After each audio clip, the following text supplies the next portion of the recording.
যে মুসলিম দাবি করবে তাকে এই জামাত সংগঠন করতে হবে। যার যার খরচ দিয়ে তারা আসছে, অন্য অন্য পার্টি তাদেরকে 1000 টাকা দিলেও লোক পায় না।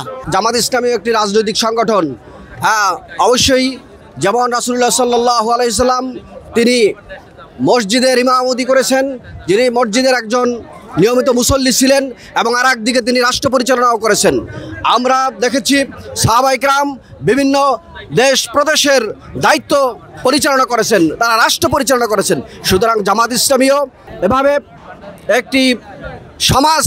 একটি সুন্দর সমাজ বিনির্মাণের মাধ্যমে আমরা দুনিয়ায় শান্তি, দুনিয়ায় একটি সুন্দর সমাজ প্রতিষ্ঠা, এবং আখেরাতে আমরা যদি দুনিয়ায় ভালো কাজ করি, আমরা যদি দুনিয়ায় কোনো দুর্নীতি, অন্যায়, আমরা কোনো ধরনের চাঁদাবাজি, কোনো ধরনের আমরা জুলুমবাজ না করি, তাহলে আমরা অবশ্যই এর যা আমরা আল্লাহর কাছে আখেরাতে পাবো বলে আমরা আশা করি। না, কষ্ট হইলেও আমাদের মনের ভেতরে শান্তি আছে। আরও বেশি শান্তি হইতো আমাদের আল্লামা সাঈদী সাহেব যদি বেঁচে থাকতো, আরও বেশি শান্তি হইতো আমাদের।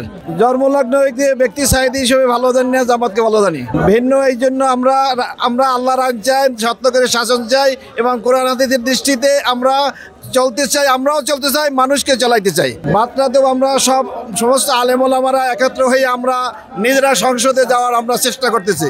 এইটাই আমাদের মাত্রা। আল্লাহর জমিনে আল্লাহর দিন কায়েমের জন্য প্রাণপণ চেষ্টা করো। এই একামতে দিনের যে মুসলিম দাবি করবে তাকে এই জামাত সংগঠন করতে হবে। ঘরে বসে তো এবাদত, আমি নামাজ পড়লাম, আমি রোজা রাখলাম, সর্বপ্রথম দিন কায়েমের জন্য, ঠিক আছে, দিন কায়েমের জন্য ফরজে আইন হলো দিন কায়েমের জন্য এগিয়ে আসা, মাঠে ময়দানে কাজ করা, ঠিক আছে, আল্লাহর জমিনে আল্লাহর দিন কায়েম করা, একামতে দিন, বাস আলহামদুলিল্লাহ। এই আমাদের আর কোনো চাওয়া নেই। হ্যাঁ, আমাদের শৃঙ্খলা হয় কি, এখানে জাস্ট আমাদের নেতা হলো রাসূল পাক সাল্লাল্লাহু আলাইহি ওয়াসাল্লাম, হযরত মুহাম্মদ সাল্লাল্লাহু আলাইহি ওয়াসাল্লাম আমাদের নেতা, ঠিক আছে। এখন আমরা আল্লাহর কোরআনের দিন প্রতিষ্ঠার জন্য কাজ করি, ঠিক আছে, বুঝছেন? আমাদের সাথে আমরা অন্য কোনো স্বার্থ নেই, আমরা সব টোটাল এই দেখতেছেন না, যার যার খরচ দিয়ে তারা আসছে, অন্য অন্য পার্টি তাদেরকে 1000 টাকা দিলেও লোক পায় না। আর আমাদের যার যার টাকা জীবন দেবে, এদের কত কষ্ট করতে, জান মালের বিনিময়ে জান্নাত, জান মালের বিনিময়ে, এটা মুসলিম হিসেবে আমাদের এটা দায়িত্ব। এছাড়া আমাদের পথ নেই। মরতে হলে তোমার দিন কি ছিল? এই আমাদের দিন, আল্লাহ আপনার একামতের দিনের কাজ করছিলাম আপনার। আল্লাহ তাআলা বলেছেন আকিমুদ্দিন, তোমরা দিন কায়েম করো। এই দিন কায়েম করার জন্য এই সংগঠনের সাথে, এই মেহনতের সাথে আমরা জড়িত আছি।